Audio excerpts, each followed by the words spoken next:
Wouldn't it be better if you put her someplace?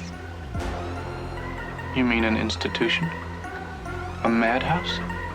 You just found the marble in the oatmeal. You're a lucky, lucky, lucky little boy. Do you know why? You get to drink from the fire hose! Okay, you ready? Open wide!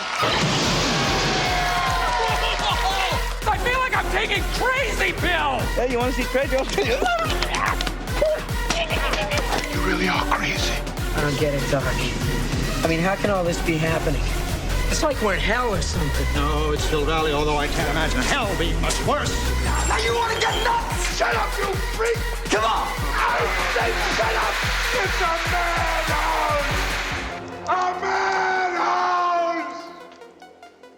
Hello and welcome to Movie Madhouse, a Who Watches podcast about movies and us watching them. Alex, yes, and this week we are going to be following up our show on Caravan of Courage, aka the Ewok Adventure, with Ewoks Battle for Endor. Yes. I'm Travis Fishburne. I'm Alex Brunel, and we're on opposite sides this week. Yes, and I did the reverse, introducing everything. So, so thank you everybody for joining us. Yeah. And I'm excited. I like the Ewoks. I like this Ewoks movie actually quite a bit in justifiable ways, I think, so. Mm-hmm. Yeah, and before we get into that, first off, as of the time of this recording tonight, it is the 40th anniversary of The Empire Strikes Back. Everybody loves Empire. Yeah, happy birthday to The Empire Strikes Back.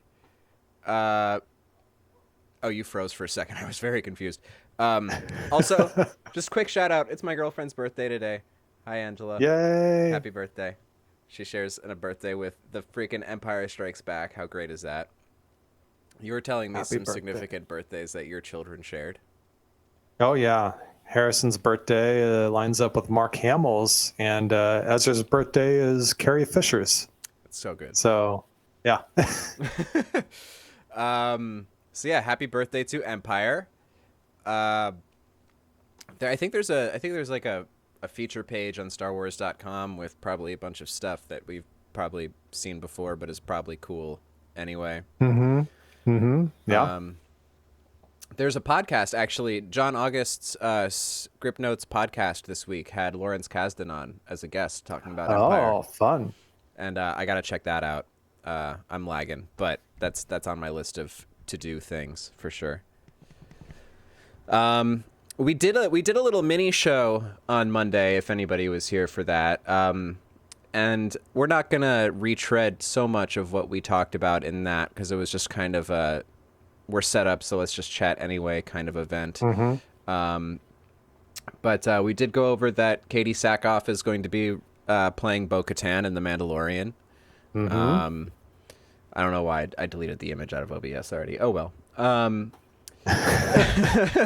And we approved of that. We think that's interesting, and we just I think we just share a little bit of a concern that that it's not going to be like Mandalorian season 2 isn't going to be broadening the universe as much as season 1 did, instead giving us some things that we know. But I think we're also in agreement that we love the Mandalorian so much that like whatever, just give us more of the show.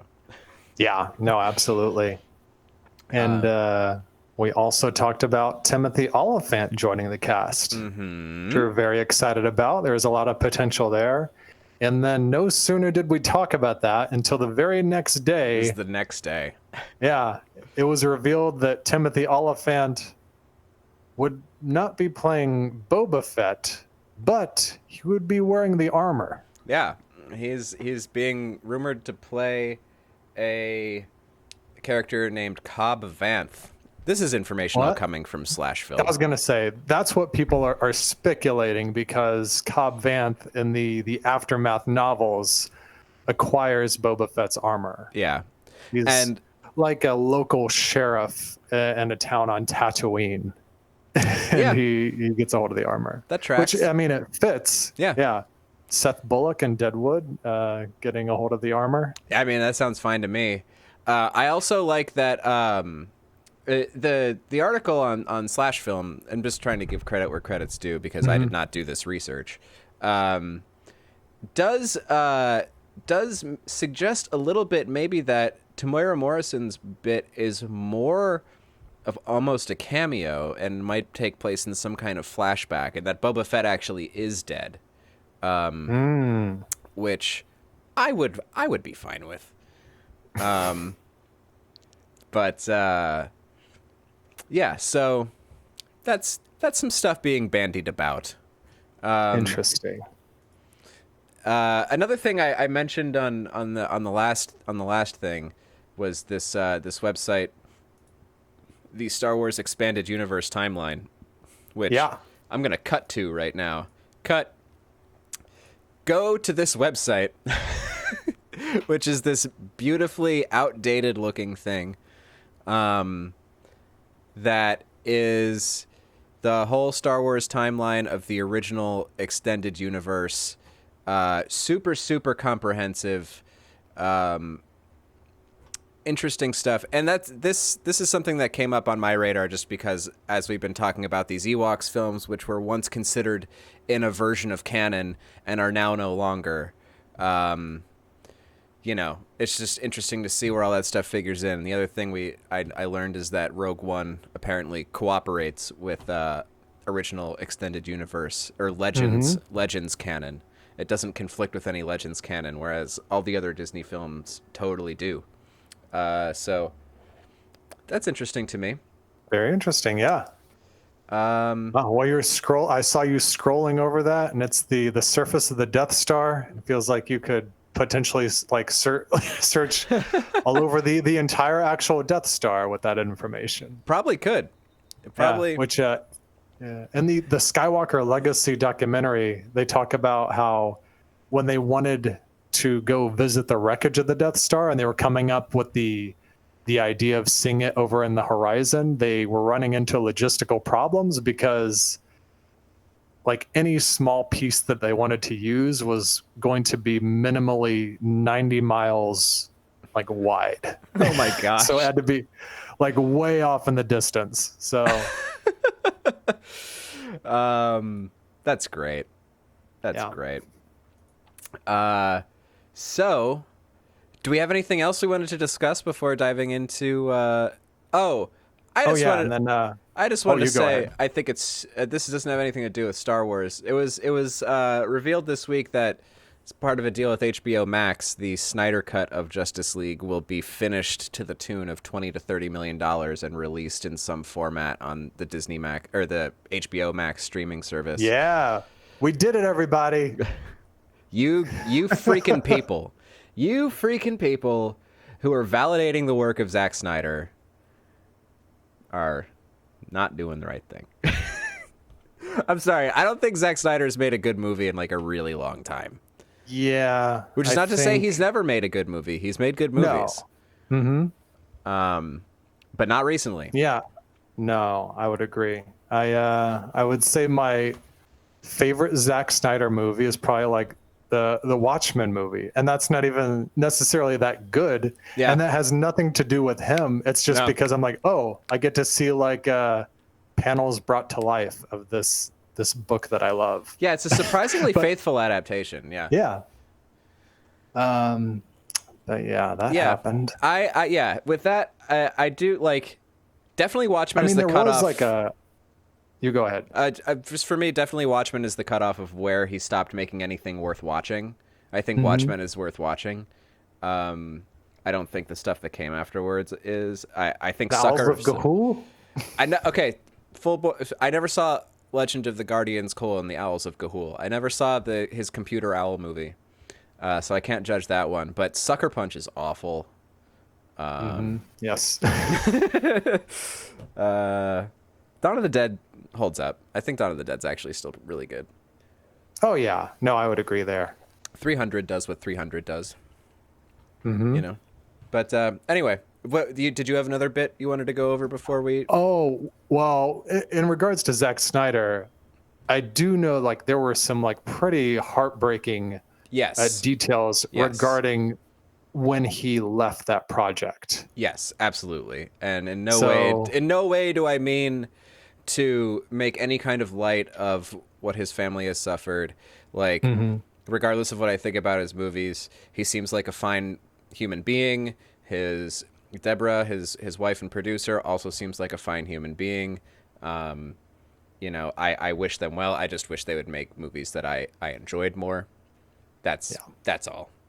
I also just don't. I just after like his control in Man of Steel and Batman v Superman, I don't understand even the potential of a really good movie lurking in the third entry into that kind of thing. Yeah. That's all. That's all. I would agree. That's where I'm coming from. I've seen the movies. I've seen those two movies.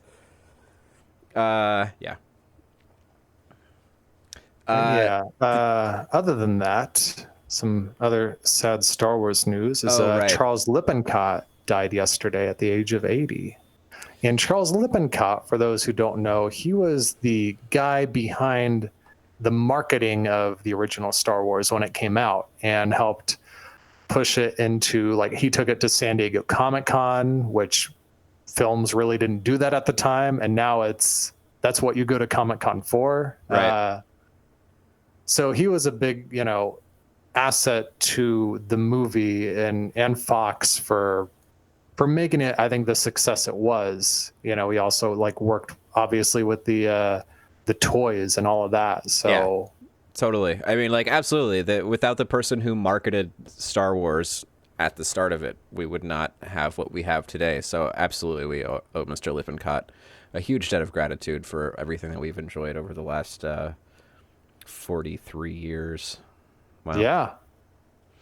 And we'll continue doing so tonight. Yes.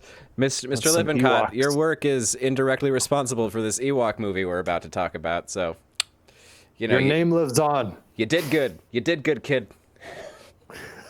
I hope that wasn't too insulting. I'm sorry. No. All right.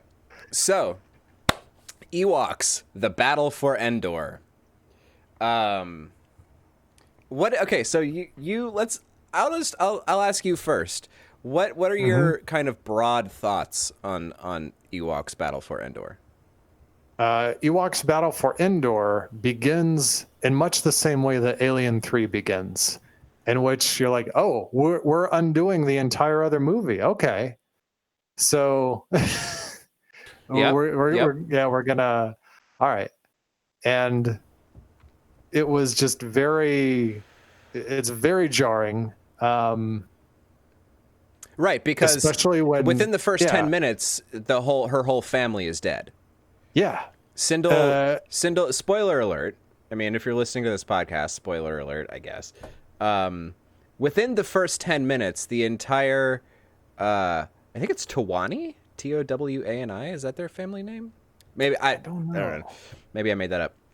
But Mace and the parents are both killed in the first first 10 minutes of the movie. That Mace and the mom die in the first 5, and the dad takes another 5 minutes to get killed. Well, the mom's dead immediately. Right. I noticed when I was looking at the cast list, I'm like, oh, where's the mom? And then I see the body on screen. And I'm like, oh, yeah, because they never cast it. It's just a body. It's just a body. Miss Flanagan chose not to return. Yeah. Yeah, he helps drag it into a hut before he's killed. Right, and then just the hut blows up. He literally has like 30 seconds of screen time or something, or less. Yeah. It's just insane for somebody who was a co-lead of the previous movie. It's a dark movie. It's a dark fantasy movie. Like it's actually not too far off from the vein of, well, a movie you haven't seen actually, but like Dark Crystal, which is a fairly dark fantasy movie aimed still at young people. Yeah, I've heard. So the darkness of this movie actually came out of. So apparently George had just watched Heidi with his daughter, and that became a favorite of hers. So he wanted the storyline. Shirley Temple one. Probably. I'm unclear, but I would assume the Shirley Temple one. so because his daughter Heidi, or his daughter, not Heidi, that's the name of the film. Because his daughter, I think Amanda, was so into Heidi, he wanted the storyline of Battle for Endor to be about Sindel as an orphan. And rather than doing something maybe merciful, like killing them off screen or something, they die in the opening. Well, but it's important too because it establishes the villains in the movie, who are the Sannyasin Marauders. I'm gonna cut. Yes. I'm gonna cut. Rolls off the tongue. Totally. This is some kind of a pre-production sketch of these terrifying dudes. And our main villain in the movie is this guy, King Tarak, played by Carl Stroiken. Yeah. Which, man, that's so many things with him. We're gonna talk about the cast. I have all these notes and I'm getting ahead of myself now, but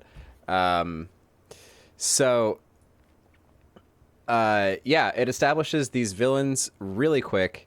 Where are my notes? There we are. So the course of the movie is really more of a traditional kind of a fantasy movie where there is a power that the bad guy is after. In this case, it happens to be the power cell of the starship that Sindel's family came to Endor on. All Tarak knows is that it's power. He doesn't know how to use it or anything. And that's actually a thing I never really thought about so much as a kid, is like really the tension in the movie, the whole thing of the movie is based on these people who only understand magic, not understanding technology. Yeah. That's what the whole movie is predicated on. Is the magic people can't access the electrical power in the power cells. Like the literal power. Yeah, like the literal power. And he's like, I thought this was an infinity stone. In an effort to gain the power, the Marauders and King Tarak murder the family, steal the thing, and kidnap all the Ewoks and Sindel. Wicket and Sindel escape and meet Wilford Brimley. Yeah. Meet and befriend Wilford Brimley and Teek. Teek, another...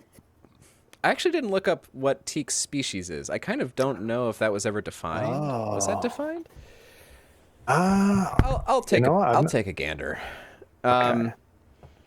I was correct. Here's Teek, an Urban Dictionary. Oh boy. You know what's annoying on Wikipedia is if you search things that are in Legends canon, it doesn't come up right away.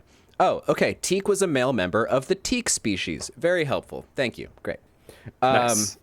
So they hook up with Wilford Brimley and Teek, and with their help, they kind of figure out where the Ewoks are being kept in the castle, in Tarak's castle. They infiltrate, destroy, liberate. Wicket straight up murders a dude at one point. Wicket just shoots a guy with a blaster.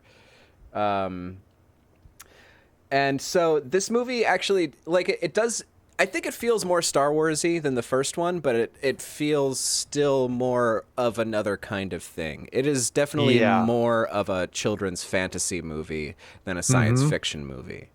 Kind of like leans a little more into the Willow territory. Yes, and I even saw in my research some places online, or George Lucas's biographer, John Baxter, described this movie as a dry run for Willow. That makes sense. The plot is actually fairly, not like the same, but it's not that dissimilar in a lot of regards. And I thought that too with the witch, like changing form into the bird and stuff. I'm like, oh, they like master this special effect later. Yeah, and the effects in this movie actually, I think, improve on the first movie quite a bit, and her Charal transforming into a bird is actually a fairly decent effect for a television movie from 1985. Even for a theatrical movie, you'd see that kind of effect in a theatrical film. So, and then of course, like they succeed. You know, they defeat the Marauders. King Tarek comes back for like kind of one last row. He's turned to stone, which I forget exactly how he's turned to stone. It's a very cool sequence. He's turned to stone when he just like he's holding the witch's. Oh right, her ring cracks. Yeah. So okay, so that's kind of the and then they party because what are the Ewoks going to be without a party? And then like Wilford Brimley takes human child Sindel away from Endor, and like and Wilford Brimley is finally able to get off this planet as well. He had his own starship hanging out in the woods because he had crashed there years before. That's the long and short of the battle for Endor plot. Yeah. So here's some information I found out. So other things that were going on with George Lucas at this time. So this was early 1985 when this movie was being mounted. So this was when he was first starting to discuss theme park rides with Disneyland. This was just around that time, and he was starting to do some work on Captain EO, which he produced, which starred Michael Jackson and was directed by Francis Ford Coppola. And in fact, according to Warwick Davis, one of the times when Lucas dropped by the set, he brought Michael Jackson with him. So there was actually a day where Michael Jackson was hanging out on the set of Battle for Endor. Oh my. Lucas also apparently did a bit of consulting work with Jim Henson on Labyrinth. He's not credited as a producer, but he did do just some, like, I think technological consulting and other kind of maybe story consulting. But he put in a little bit of time on Labyrinth. He was working on getting both of the animated series off the ground, which Caravan of Courage really paved the way for. Both the Droids and the Ewoks animated series would debut, I think, just months before this movie in 1985. And early development was starting on Indiana Jones and the Last Crusade. He was working with Spielberg and actually Chris Columbus at the time, who did not wind up getting any kind of a credit on the final film, but Chris Columbus was involved in that. That's all information I pulled from Starlog issue number 100, which has this interview with George Lucas. Hey, what are you up to right now? Wow. He's like, oh, we're like in the full swing of things. Yeah, no, there was a lot going on. This movie takes place roughly 6 months after the first movie, so we can assume like for 6 months, the Tawani family was just hanging out with Ewoks. Seems like it, based on the costumes that they've got. Yep. This movie was written and directed by brothers Ken and Jim Wheat. They're not known for directing much else, but they wrote movies such as The Fly 2, It Came from Outer Space 2, The Birds 2, Land's End, and The Stepford Husbands. Oh my! I didn't even know there was a there was a sequel. Stepford Husbands, and Pitch Black, starring Vin Diesel. Oh my! You can actually kind of see shades of Pitch Black in Noah's character, a man shipwrecked in the desert. In Pitch Black, man shipwrecked in the middle of the woods. In this movie, they apparently got the job after they told George that the Ewok adventure was, quote, flawed and disappointing. Oh. I guess George took that as a challenge, like, okay, well, what do you got? There was an existing script, but after a few rounds of story meetings, which also included Joe Johnston and Phil Tippett, the brothers rewrote the screenplay entirely based on those story meetings between them and George and Johnson and Tippett. It was shot in secret over the course of 7 weeks, with 2 weeks of reshoots at the end. George apparently provided lots of notes in pre-production, and though he would visit the set quite often, he didn't really do anything hands-on until after the first edit had been delivered, whereupon he had a lot of notes and I think largely directed the last 2 weeks in the reshoots and stuff. Working titles of the movie included Ewoks 2 and Son of Ewok. That's from Starlog also, and I don't know how Son of Ewok was ever a thing. Anyway, so Wilford Brimley apparently did not get along with the Wheat brothers, and instead chose to have Joe Johnston direct his scenes. So any scene you see where Wilford Brimley is doing any kind of heavy lifting, Joe Johnson was actually directing that scene, in addition to directing the second unit work on the movie. And this was Oh my gosh. several years predating Honey, I Shrunk the Kids, which wasn't until they probably shot in 88, I would think. The movie came out in 89. Yeah. Oh yeah. I'd say so. Very interesting. So that Sounds like he yeah. There's been stuff like that in Star Wars before, like with Richard Marquand and David Prowse on the set of Return of the Jedi, where Yes. they did not get along. Right. Where I think it was mostly David Prowse did not get along with Richard Marquand, That sounds right. and I think it is more to do with his relationship with Lucasfilm at the time right. than I think Marquand himself. He was feeling I don't know. Prowse I was don't feeling personally very know, maligned but- at the time, correct? Yeah. Yeah. Mhm. Yeah. And there's a book about didn't Prowse write a book? Did he? Oh, Did he? I do I not don't know. I know Anthony Daniels wrote a book. I don't know if Prowse wrote a book. So we have some returning crew members on the movie. Peter Bernstein returns for the score, son of Elmer Bernstein. It's a nice score. It's this very like kid friendly fantasy score.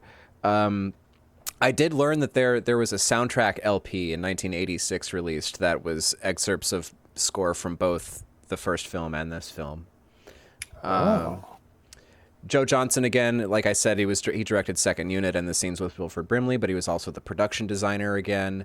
Phil Tippett was supervising the stop motion, and John Berg was designing creatures again. Another interesting name I caught in the credits is an artist named Paul Chadwick.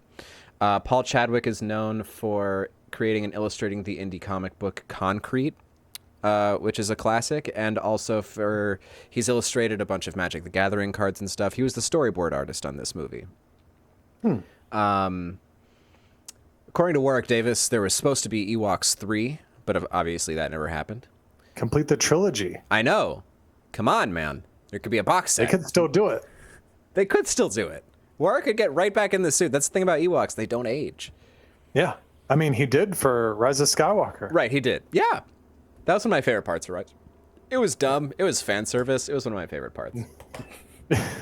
The Ewoks animated series debuted in September of the same year. This debuted around Thanksgiving again. Because Star Wars liked that time on TV. There was a short theatrical run of this movie in Germany and I think Mexico. The cast is super, super, super interesting. Like we briefly mentioned, Carl Stroiken plays King Tarak. Who does he play in? He's in Next Gen significantly. Yes, he is. He is Mr. Home, who is right. like the assistant to Luxwana Troy. That's right. Troy's mother. Yeah. And yeah, obviously you're going to name Right. some other stuff because he's in so much. Yeah, I mean, like the key thing for me he's the giant in Twin Peaks, and he's just like, and he was even in the new series of Twin Peaks a few years ago. If you look up Carl Stroiken, like I don't know why I'm blanking on other stuff. He was in Star Wars other Lurch time. from the Addams Family. Lurch, yes. He has this very distinctive face, and he's got this very distinctive voice because he is an actual giant. He's like, he's huge. He's always been very imposing, and he's wonderful. And the way he's able to like, I think the villains in this movie are like actually terrifying. I think the design on them is great. I think Tarak looks really scary. I think they all look really scary. And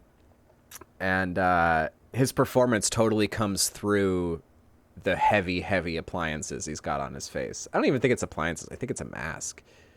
Yes, I'd say so. And then we have Cyan Phillips playing the witch Charal, who this was what I first knew her from, but then is very significantly in Dune, also playing a witch, basically. And she's been all around. She's done a lot of stuff, but she did this right after Dune, which I think is really interesting. This was just the year following that. Wilford Brimley. I mean, I was gonna say, would she even have been casted based on Dune? Would like anybody that's have possible. seen her? I mean, it's very possible. I mean, like it was.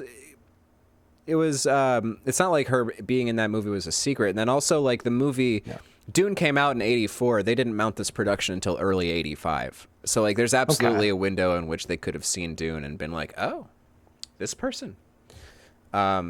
She's great. She has these, like, really kind of, like, she has this kind of really angular face that makes her just, she has a very distinct kind of silhouette and face that I think, like, works really great for this kind of character.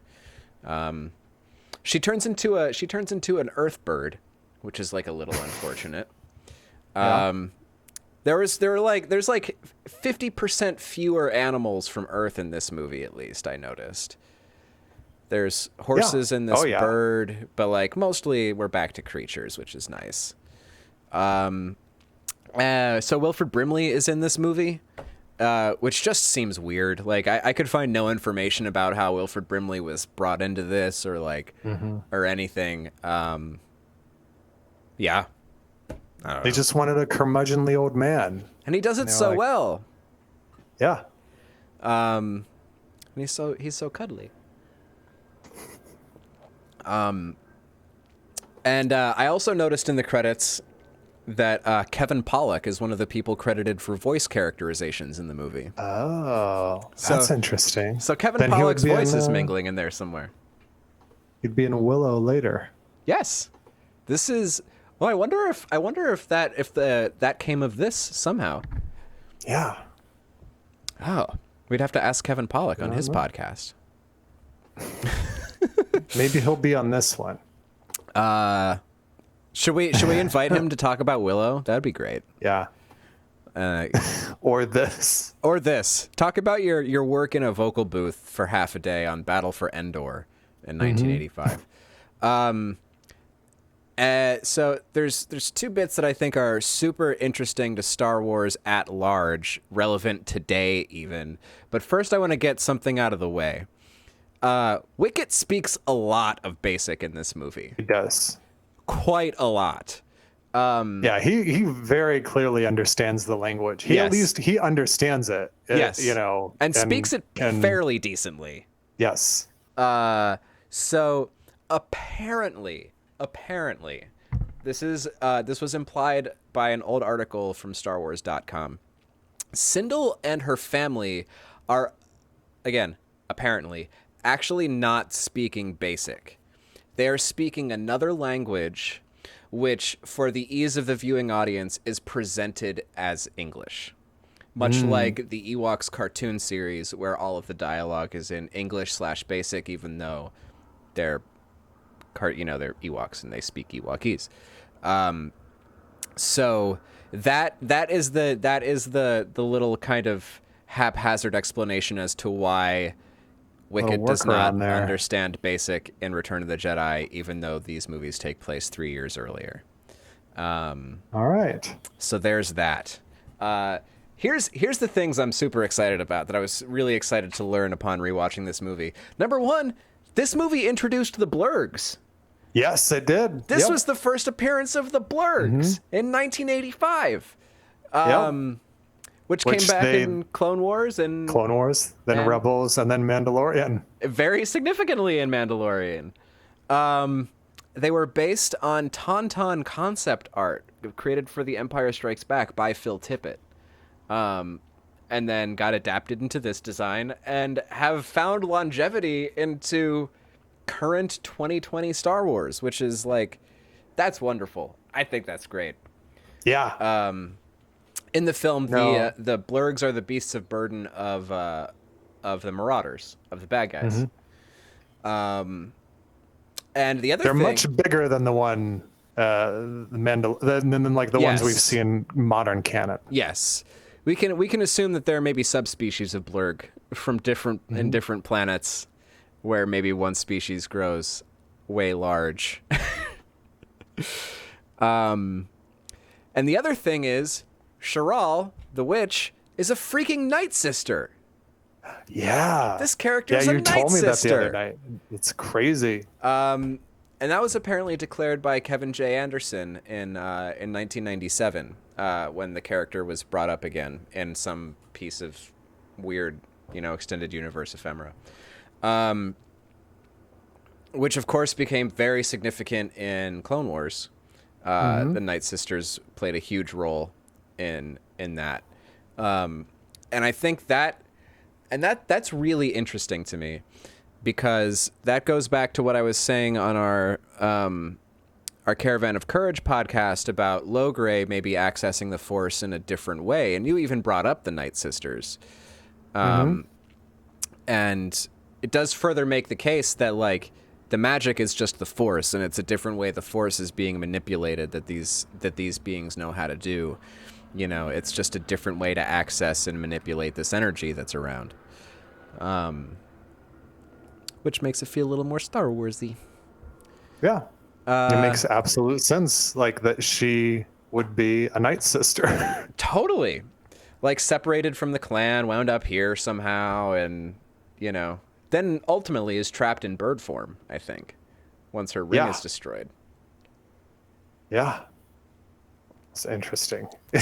So that's the overall, that's the kind of, that's all the background I have. That's all the background I have. Like we said. In the cast, yes. You didn't bring up Paul Gleason, who played the father. Right. I did not bring up Paul Gleason. They recast as the father. They did. Yeah. What else do we know Paul Gleason from? Everyone knows him from Breakfast Club. Yes. Yes, which we he do. Plays, Richard Verdon. Yeah. In Breakfast Club. He has a very similar head shape to the original actor, though. He does. Well, I thought, for whatever reason, I thought he was in the first one, because like prior to like doing the research for this movie, I think I was like looking up pictures of like Ewok movies in general, and I'm like, oh, he plays the dad. And then when I looked up the dad in the original, and I'm like, oh, he's not in this. Oh, he is the dad later. It was throwing me off. And you know what, dude? I didn't even. They look so similar. I didn't even notice they were recast. I assumed it was the same guy, and he was like Mace and was like, yeah, I'll come back and do this for 5 minutes. Yeah. Also, this movie further muddies how those life monitors actually work, because apparently they can all see if everybody else is alive on one. Mm-hmm. But whatever. I like that. I mean, that makes sense. Yes, it does. And that's something that could have been used in the first one. But my problem was, after everyone dies, Sindel continues to wear it. And I'm like, why are you wearing this? This is just a constant reminder of the worst thing that's ever happened to you. The worst thing that's ever happened to you. Yes, totally, totally true. I think Aubrey Plaza does another fairly decent, child being fed her lines performance in this movie. Mm-hmm. I was never annoyed by her. It's not like an Academy Award. She's not Dakota Fanning as a child, but she's serviceable. I did find out that there is a 1996 Star Wars novel called Tyrant's Test, where Sindel is referenced and has been shown to have grown up to have been a journalist for the New Republic. She grew up to be a journalist. Oh. So she didn't grow up to be Captain Phasma. No, but that was the other fan theory I was reminded about when trying to find information about this movie. I forgot about that when that came up in 2017, and I liked that idea. It was never a realistic idea. No. Which doesn't even go further than that. The idea was simply Captain Phasma is Sindel. That was the beginning and end of the idea, with no defense whatsoever, except for the fact that the woman underneath the armor was also blonde. Yeah, they both have the right color, like, hair and eyes. Yeah, that's it. And the age would, like, line up. The age would line up. But it's also, like, that does not matter. So that's the overall notes I have on the movie. Now I have my notes that occurred to me as I was watching the movie. Mm-hmm. The opening shot is very pretty. The opening shot is this like kind of matte painting-y forest with the big moon in the sky, and it's this very pretty opening shot. I thought that the Ewok outfits maybe looked a little worse. Yes, I agree. They look terrible to me. Right? I could not get over it, especially like there's something in the face and the eyes, and as soon as Wicket opens his mouth, I'm like, oh, what is going on? Yeah, like when this Wicket, this is bad. Yeah, like when Wicket was moving his mouth, it was almost like you could see the whole like jaw piece, like pressing against the fur in the face. Yes. Yeah. It was, and I'm like, I feel like they were trying to improve them by like, making their eyes or making their mouth move more, because that was a challenge on Return of the Jedi. And that's why Warwick Davis made such an impression, was he used his tongue to make Wicket's mouth have a little bit of articulation. Interesting. I never knew that tidbit. Yeah. So you take that away from him, and I'm like, oh, Wicket's mouth and the way he speaks isn't working the same way. Yeah. It just feels like it cheapens it to me. Yeah. No, I don't disagree. Yeah. So yeah, like the fur just kind of looked matted. Like it looked really like they had kept, instead of building a new Wicket suit, they just kept retrofitting the Return of the Jedi Wicket suit, which really makes the most sense. These are like, on the not huge budget, they're TV movies, like that stuff's available, so like that makes sense. But also, yeah, it didn't look that good. No. This was another thing. So we mentioned the whole family dies in the first 10 minutes. Before this movie premiered on ABC, it actually ran with an advisory that it may be too intense for younger viewers. Interesting. That did not stop the movie being shown on the Disney Channel in 1991, which is where I saw this movie. Man, just that, like, and it's the any kind of really emotional reality issues the movie has can all be boiled down to this dialogue exchange where Sindel goes, "My family, they're all dead," and then Wicket just goes, "Wicket Sindel's family now." It's like, oh, yes. Okay, great. That's the emotional depth this movie has. The Blurgs are introduced very early on. I love the look of the Marauder clan. I think the march through the woods is a great looking scene. There's the showdown on the mountainside that I think is just really, I like that set piece a lot after Sindel and Wicket escape, and there's the two Marauders after them, and they're like trying to scale a mountain basically. Yeah. They scale it very quickly. Very quickly. Seems like before you know it, they're a mile up. I found myself enjoying Wicket's relentless positivity. Like, there came a point in that where Sindel just goes, "We're trapped," and Wicket's just like, "Find way out." It's like, okay, man, like the attitude. Don't know if you have the follow through, but really dig the attitude. Yeah. And then they go in that cave, and the Ewok ingenuity comes back, and Wicket builds them a glider. Because what's an Ewok movie without a glider? Very quickly.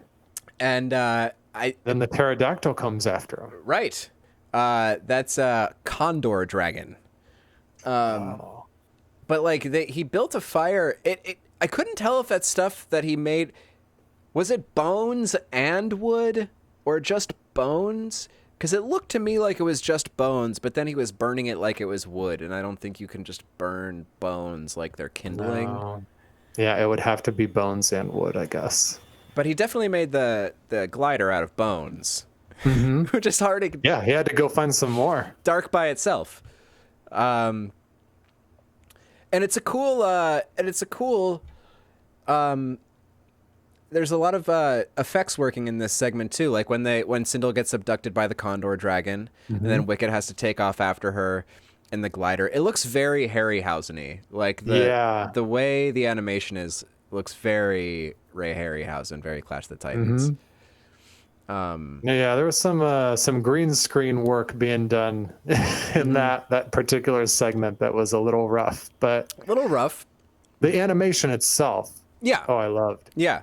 I've got a note on just the fact that that, and then the blurgs. I just love seeing actual. It would be go motion at this time, which is kind of like a form of stop motion where This actually, no, they had Oh, developed really? go motion, but they didn't use go motion on this movie because of the cost associated. So this Very actually was interesting. still stop motion. all right, wow. Yeah. Yeah. But I just love seeing it because in just a few years, we're reaching the peak of like stop motion. Yeah. Like, Phil Tippett, master of his craft before Jurassic Park. And Right. when Jurassic Park happens, it changes the whole game. Right. And now we have what we have now, Right. which is, CG. Right. So it's just really cool to see these effects being used like near, the late part of the game. Yeah. Because Yeah. I totally agree. I love the look of the whole thing, of all that stuff, of the blurgs, of the Condor Dragon. It has a really, like, even in the way those models are built, it has this very homegrown, like homemade kind of feel that I think adds a lot to the aesthetic. And there's a lot of ways that the Condor Dragon's actually executed. There's shots obviously where it's full stop motion. There's a full scale foot that grabs Sindel. There is obviously a full size glider in Wicket, but there's also a miniature of that whole thing that happens in a wide shot, which is a really nice shot. Oh no, there's a miniature right before they crash. There's a miniature. It's actually Wicket and Sindel in the glider, in the miniature. It looks really cool. And also, we're only 20 minutes into the movie right now. Like, parents are dead after 10, and then in the next 10, there's this march. There's this like slave march through the woods, this showdown on the side of a mountain, and then an escape on the glider. So like the pace of this movie is already a lot faster than the first movie, which really meandered around. yes, agreed. Took him half the movie to be like, let's go do this thing. Let's go on Yeah. a Yeah. No, this movie is just out of the gate.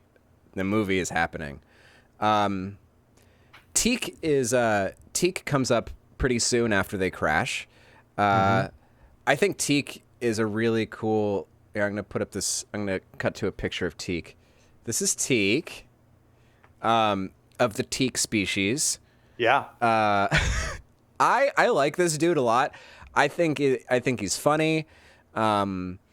I think, the way in which he's funny is kind of a way that maybe they wanted Jar Jar to be funny, that he wasn't. He's a very broad, slapsticky kind of character. And I also like the design of it. It's a fun take on a creature. Like, Ewoks could have easily wound up looking like Teek, I think. Yes. But it's just, instead it's a different little mammalian thing. Sarah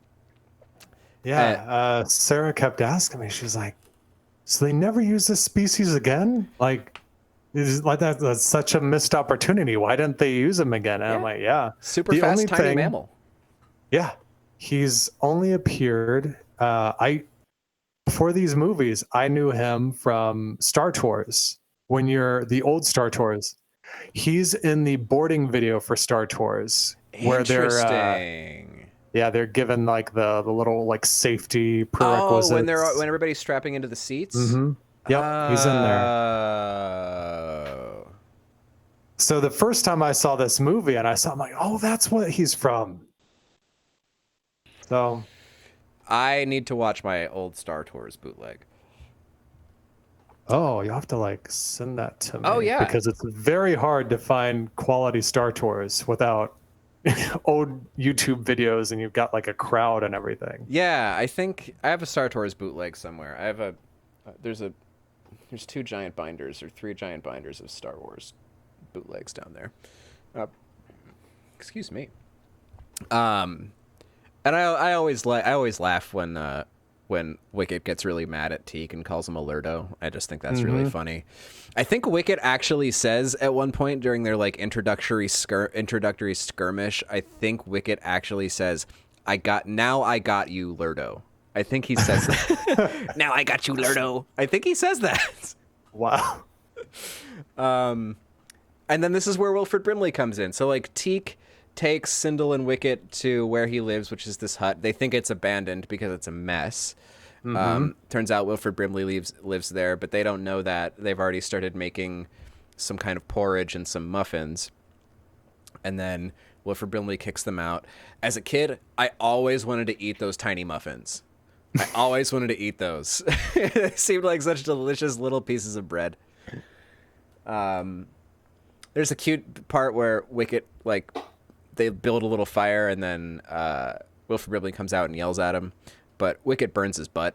I always laugh when Wicket burns his butt. And then we go back to we check in with King Tarak and Charal the witch, attempting and failing to understand the secrets of an electrical power source, and that's kind of the first time we see the castle. I love the design of this castle. Yeah. I just think it's great. It always seemed very imposing to me as a kid, and as an adult, like, I was surprised at how much, because like I liked the design of the Gorax's lair in Caravan of Courage, but you really could see like how limited they were. You didn't see a lot of it, and the parts that we did, we saw all of. You know what I mean? Yes. So like you never got this huge sense of space. There's a little bit of that still going on with this, but at the same time, we saw more of it, and the stuff that we did see was far more detailed than the stuff we saw in Caravan of Courage. So I really, really liked the design of the place. And yeah, like I mentioned earlier, far fewer earth animals, except for the bird, and there's horses, but I guess the horses were established. They were already established. So like, and plus, like, I like the imagery of a witch turning into a raven. Like, I'm just like for that on a fantasy level. So like that didn't even really bother me this time out. We go back to, Wilford Brimley's name is Noah, a classic Earth name, but it is spelled N-O-A. So at least it is not an Earth spelling. Sindel makes super good pie, apparently. She's like 5. And can make like, really good pie. Pie takes patience. Yeah. And man, as a He 5-year-old, wants to eat the whole thing. Yeah, why wouldn't you?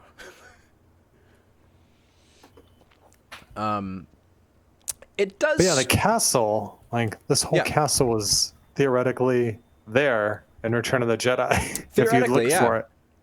But it just had nothing to do with what they needed to do, so never came up. Also, theoretically, it was empty. Theoretically, was unoccupied by bad guys by the time Return of the Jedi happened. So at least there's that too. It strikes me as odd that Noah isn't super surprised by a little humanoid girl that has been orphaned on this planet where he's been stranded for decades. His reaction to her, like, and we don't know. I'm just assuming that he's seen the Ewoks and has avoided the Ewoks, and that's why he's not surprised by Wicket. But for him to be like the only non-evil human that he is aware of on the planet for many years, he thinks he's just alone, and then to encounter a 5-year-old girl, and then his first reaction is just like, get out of my house. I can't deal with this. Not like, how did you get here? Where's your family? Your parents? Like, where's the ship you came on? Why are you and an obviously adolescent teddy bear just hanging out by yourselves on this forest planet? So, yeah, just strikes me as odd, but again, whatever, children's movie. It's not long after this that Sindel and Wicket choose to just follow him to where he's going and discover his ship, which Sindel immediately recognizes as a star cruiser, but Wicket does not. In this little exchange, she goes, "Look what it is," and Wicket just goes, "Big bush." And then a few beats later, he goes, "Look, bush has window." Which is great. There's the scene inside the spaceship is this kind of sweet, if ham-fisted little scene inside the spaceship where Noah kind of like takes further guardianship role with Sindel and that Joe Johnston directed, obviously. Yeah. That makes a lot of sense now. Now that I'm piecing, like scenes where like had any emotional core, it makes sense that was directed by Joe Johnson. Which is followed by the seemingly requisite Ewok music making scene, complete with like kind of almost Rube Goldberg-esque hijinks. I like the design of the interior of the ship too. Fairly simple but effective and feels in the Star Wars universe, I thought. Yeah. Agreed. So in that scene where with the music making and they're kind of having a party, that's this scene where like that's the only scene where Sindel really kind of vocalizes her sadness about her family being killed. And I think honestly she kind of delivers in that scene. Like she's fairly effective. I don't know. I buy it, and it's this nice little warm moment between her and Noah. She has, and in that where she's talking about her family and their deadness, and like Wilford Brimley is like, well, what's a good thing you remember about them, just to try to get some happy memories. Mace never comes up. It's just mom and dad. No. She has no remembrance for Mace. Also in this scene, I noticed that her hair is kind of weirder than I thought it was. It's curly all over, obviously, but then there's a straight section in the back. Which only commenting because Star Wars has weird hair. So, have I trampled over anything that you wanted to observe as we've been going along? No, I don't think so. Okay. Let's see. Yeah. Yeah, I mean, I had some notes on the music. The music, to me, like the theme, like that they play at the very beginning, it sounds so similar to the original Star Trek theme. It starts going there. It goes da da da da da, da and then it deviates, and then it goes into like it sounds very similar to E.T. Yeah. It's like this combination of these two themes.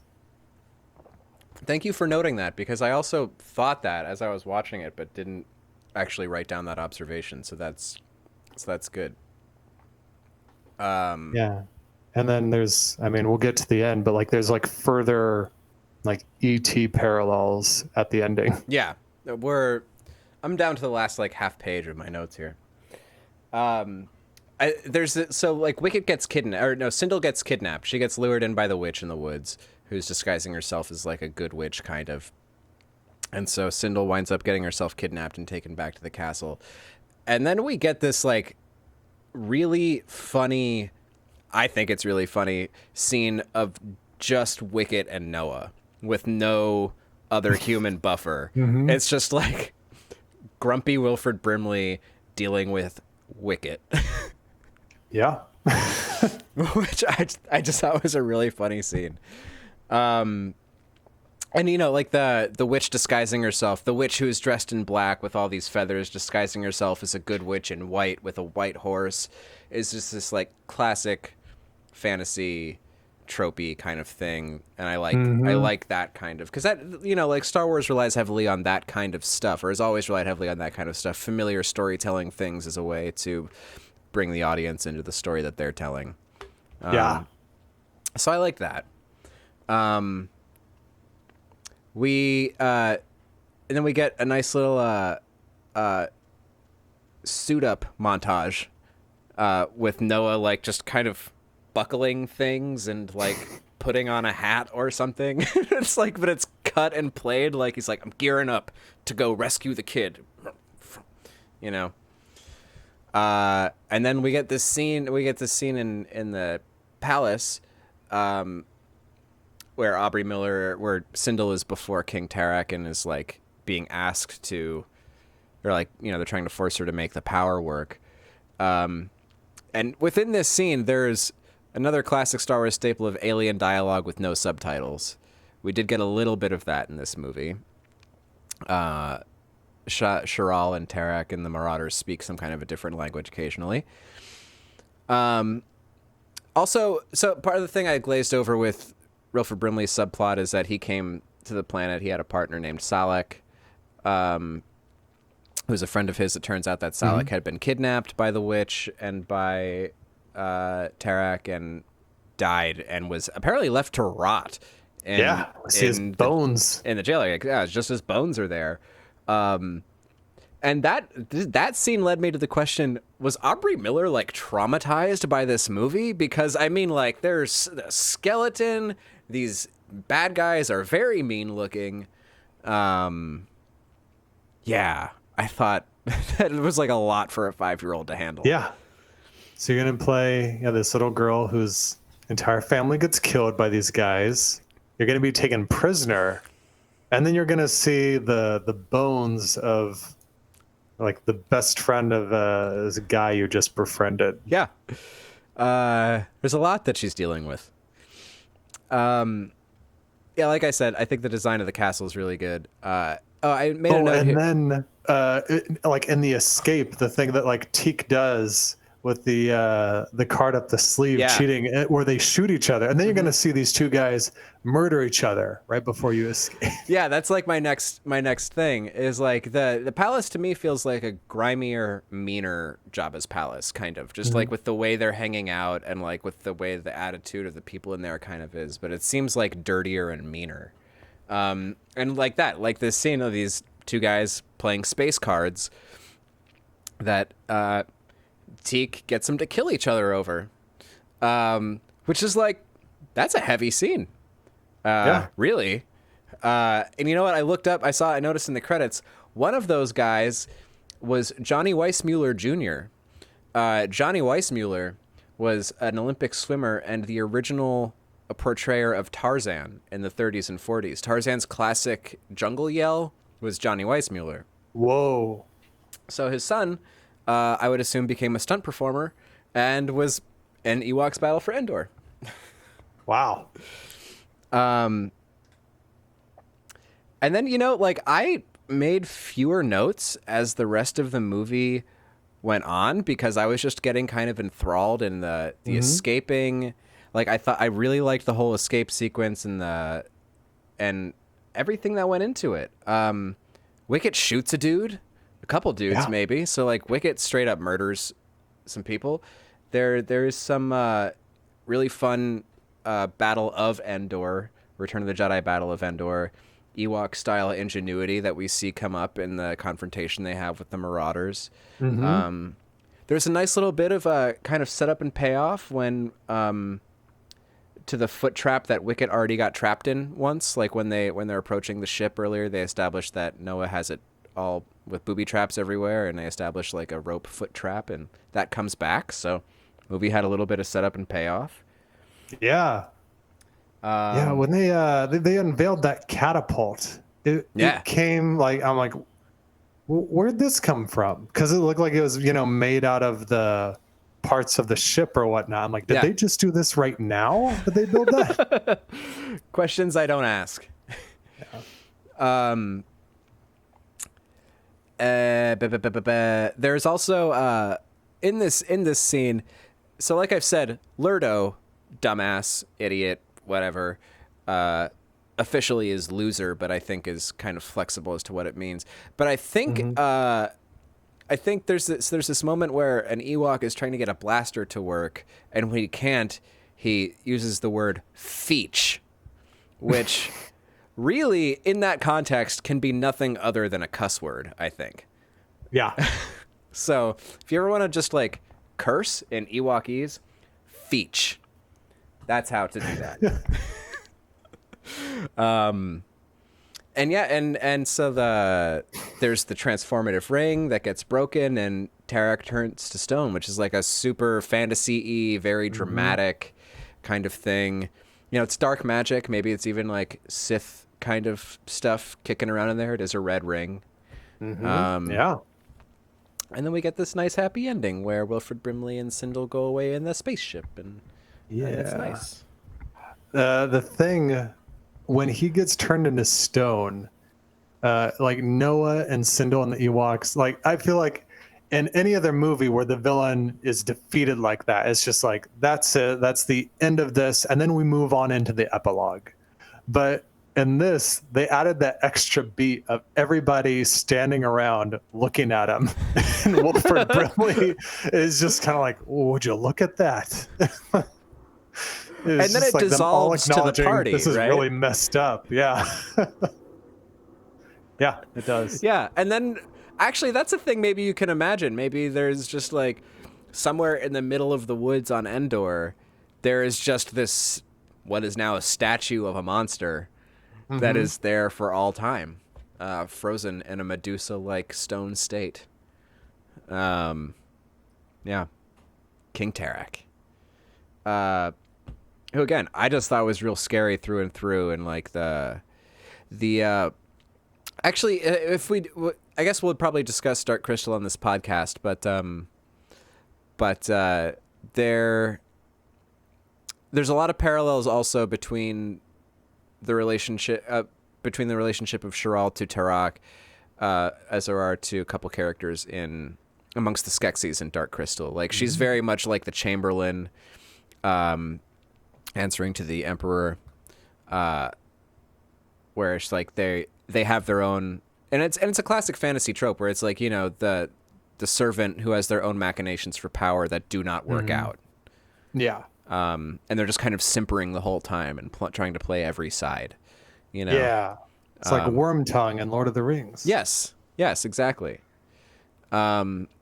So I like that. It's like, I think that the movie was more successful for the fact that it leaned so heavily on kind of established fantasy storytelling, rather than, I don't know, doing the first movie again. So yeah, I mean, that's kind of all my thoughts on this movie. I guess I blew through it a little faster than last week, but like I really enjoyed watching this. Like genuinely, I really liked this one a lot more than I think the first one. The first one I have a lot of positive feelings for reasons I've obviously talked about, but this movie I think actually doesn't. It's not like, I can't say like you should watch Battle for Endor, you're missing something if you don't. I can't say that. But it's a very enjoyable 96 minutes of movie. Yeah, no, this one's a ride. Yeah, and then it is. And it starts off fast. The pace never really lets up either, which is great because it allows the whole final battle is like half an hour long. Like it blows through the stuff at the top of the movie to really be able to dwell in the action at the end of it. And I think that was also like a really good decision. Yeah. Yeah, no, like from the moment they get into the castle, it's just, they get out and they're being chased and it just kind of, yeah, like you said, doesn't stop. Yeah.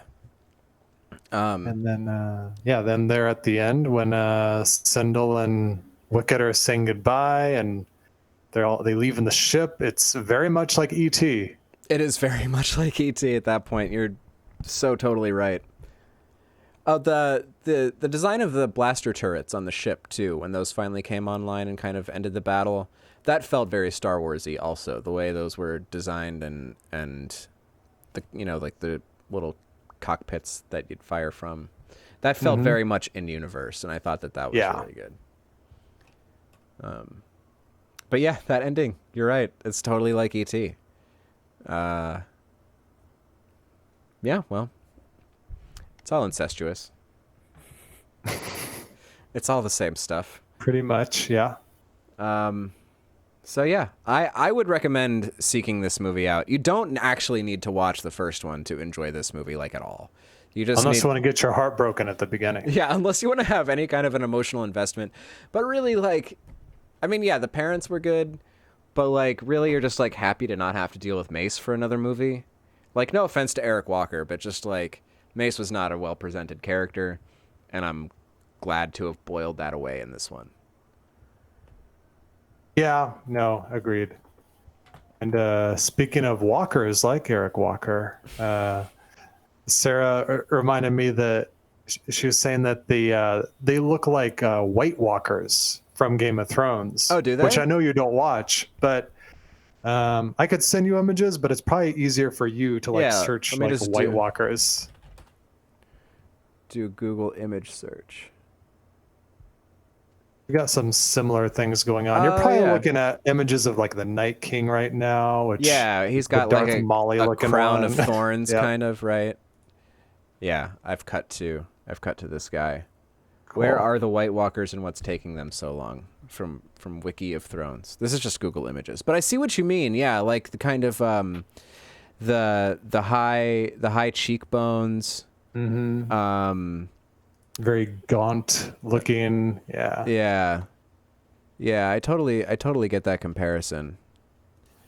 What did Sarah think of the movie overall? She didn't like it as much as the first one. Really? Because of what Sindel had to go through, and how kind of flippant that was. Yes. It's from the beginning it was hard for her to. As a caring mother, I totally get that. That makes a lot of sense. That's interesting. I mean, it totally makes sense. I guess just like I am not investing enough emotions in these movies to make that matter to me. Yeah. But yeah, when you want to care for the characters, it's not a fun thing to watch. No. Yeah. I mean, and that's and like that specific thing, and that's that's a George decision. So like we can easily point to a lot of things where George is kind of emotionally out of touch with the machinations of the plot, shall we say.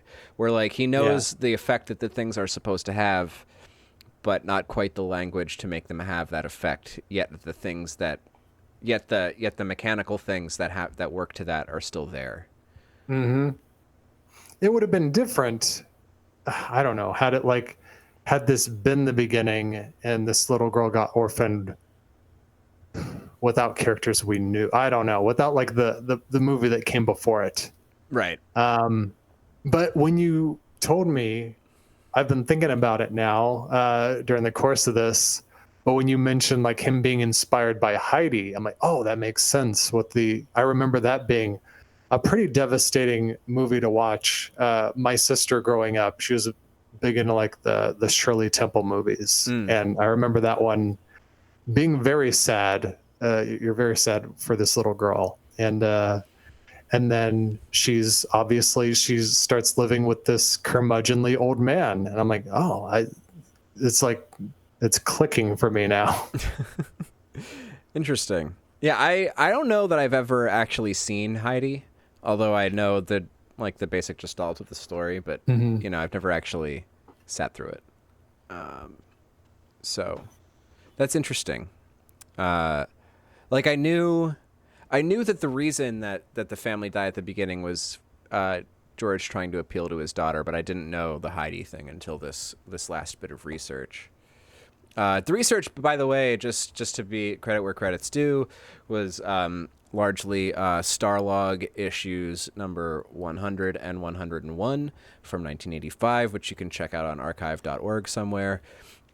Give Starlog your business, everybody. Wikipedia is always a great resource. And then some various Googling, some articles on StarWars.com. But and then of course my DVD of the movie and the movie's closing credits. because like the entire crew is actually not even on IMDb. I looked on IMDb to see if Phil Tippett worked on the movie, and he's not credited on IMDb as having been on the movie. But in the credits, Phil Tippett is the animation supervisor. So. Oh yeah, for sure, he'd have to be. Yeah. I need to watch. Have you watched his like experimental film? His like ongoing experimental film project that he's been working on. No, I have not. What's it called? But yeah, Phil Tippett's doing something because he's kind of a free agent now. Mm-hmm. Mad God, that's what it is. Oh no. Yeah, Not familiar. I think there's three. There's now 3 short films that have come out that are kind of installments, and I think a feature that he's trying to do. They're like really grotesque and weird, almost kind of like they share kind of tendencies with like with maybe Jan Svankmajer stuff or Brothers Quay stuff. Not the same aesthetic, but like the same kind of some of the other same kind of qualities. The website is watch.madgodmovie.com should you want to support Phil Tippett's current work. And he's doing that all by himself. That's all just like he's doing that by himself in his available time, fully owning it. Wow. I did not know what Phil Tippett looked like now. Oh yeah, he looks like a mountain man. Yes. Well, I see him and I'm like, oh, he should cosplay as old Rex in Rebels. Ooh. I think it could do it. Ooh. I'm gonna put up this picture of Phil Tippett. There we go. This is Phil Tippett. Modern Phil Tippett. Actually, in the episode of Prop Culture that he's in, I think his hair is actually longer, or his beard is maybe longer now. But yeah, this is Phil Tippett now. The things that those eyes have seen. Yeah. Phil-headshot.jpg. But yeah, I think that's all the words I got on Battle for Endor. I think that this is a really interesting addition to the Star Wars film catalog. I think there's a lot. You're gonna say canon, weren't you? And then you're like, I can't. Yeah, I was. Thanks, Disney. Also, may this podcast serve as a reminder that Disney, there's an avenue to make some more money here that you're not taking. Mm-hmm. Just saying. There's quite a few. There's existing material. You just gotta either pay to get it rescanned in high def, or just upscale it. Because the DVD honestly looked pretty sharp. Mm-hmm. So, just saying. But oh my gosh, my camera's shaking like crazy right now because my cat is playing games on the table. So that's a good reason though. Yeah. Neville.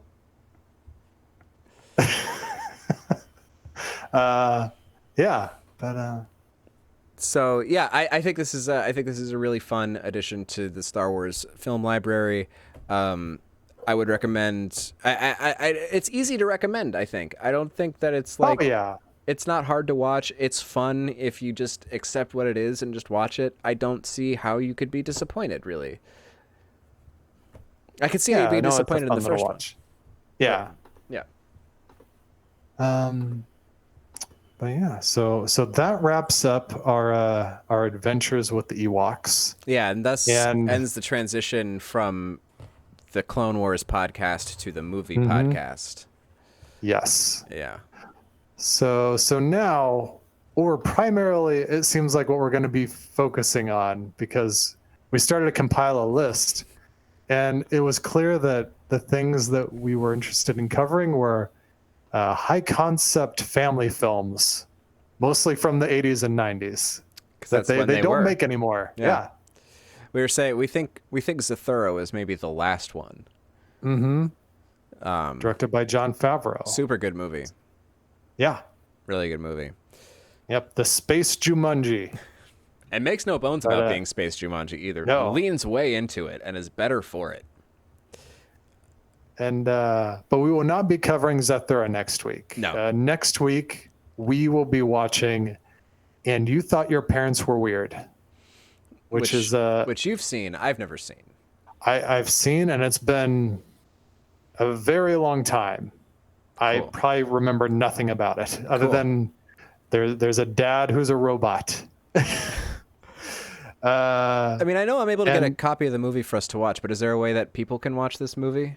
Is it available? Yes, somewhere? there is. It's available if you have an Amazon subscription, and it's free if you go you watch IMDb through Amazon Prime. Mm-hmm. There's a way to watch it there. Great. So, if you watch movies on Amazon and you use that IMDb feature, I believe it also has commercials in there, which is not great, but it does. There is an actual way for you to watch it, unlike these movies we just talked about. Right. There was apparently a brief time that Battle for Endor was available to stream on Prime. Yeah. That time has passed. Mm-hmm. So, oops, dang it. Gotta work on that one. There's a little connection here with the Ewok movies. Is Eric Walker makes a little appearance in this movie. That's right. So we'll find this these degrees of Kevin Bacon way of connecting each movie to the next, I guess. That'll be great.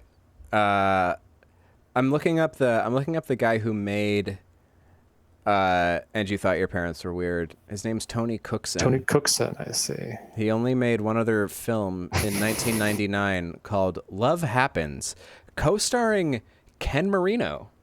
Co-starring The States and Wet Hot American Summers and Other Things is Ken Marino as a young man. That's interesting.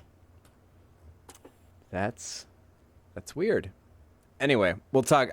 We'll dig some more about this movie and talk about it more next week, I guess. And I think we're not going to stay married to that idea the whole time, but we do at least have like 6 weeks maybe lined up of high concept children's films or family films that we're going to talk about.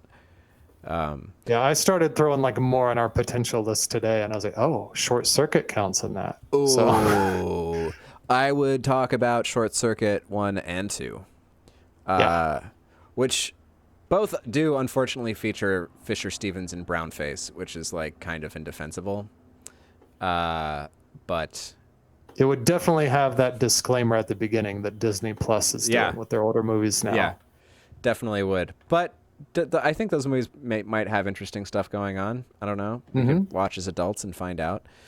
I pitched Toys. Oh no, you pitched Toys, but that's one of my favorite movies, and not a kids movie. I think was first rated R, and then came back and they finally got a PG-13.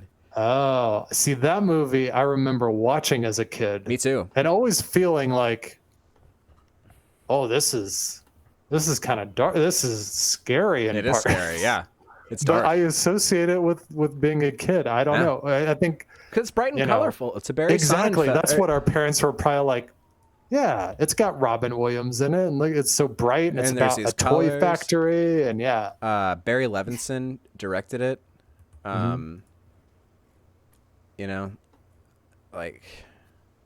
There's a lot of weird stuff going on in that movie for sure, and I would love to talk about it.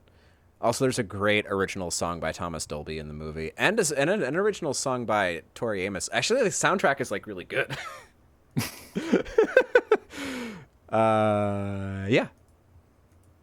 Things. Awesome. Great. So starting we'll be next back week on Monday. Yeah. In the meantime, check out And You Thought Your Parents Were Weird. Currently streaming on Amazon Prime, free with ads through the IMDb feature. Yeah. So in the meantime, Alex, where can people find more of your work? Angry retweets at Alex Brunel on Twitter, and cat pictures #fart at Alex Brunel on Instagram.